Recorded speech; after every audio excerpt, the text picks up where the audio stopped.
मैं आपसे वादा करता हूं कि पूरे भारत के हर जिले हर शहर में लोग ये कहेंगे कि मोदी जी हमारा सीना भी चौड़ा हो गया, हम भी आज देश हित में 100 रुपए पेट्रोल खरीद रहे हैं। भाइयों बहनों, विपक्ष वाले हमें कहते हैं कि मोदी जी जब पेट्रोल महंगा हो जाएगा तो हमारी गाड़ी 2-4 किलोमीटर कम चलेगी, आगे नहीं जा पाएगी। मित्रों, मैं रहूं ना रहूं, लोग रहे ना रहे, ये देश रहना चाहिए और इसलिए गाड़ी आगे जानी जरूरी नहीं। भाइयों बहनों, ये देश आगे जाना चाहिए।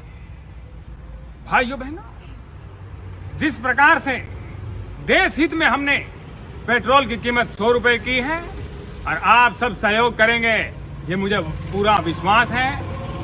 हम आपसे वादा करते हैं कि एक बार थोड़ा देश हित में सहयोग पेट्रोल का हो जाए, उसके बाद डीजल भी देश हित में सहयोग के लिए आपसे 100 रुपए की डिमांड करने वाला है, ये मेरा भरोसा है। भाइयों बहनों, हमारा क्या है, हम तो फकीर आदमी हैं जी, ये देश रहना चाहिए, हम तो झोला उठा करके चल देंगे जी। इस पे बहुत बहुत धन्यवाद।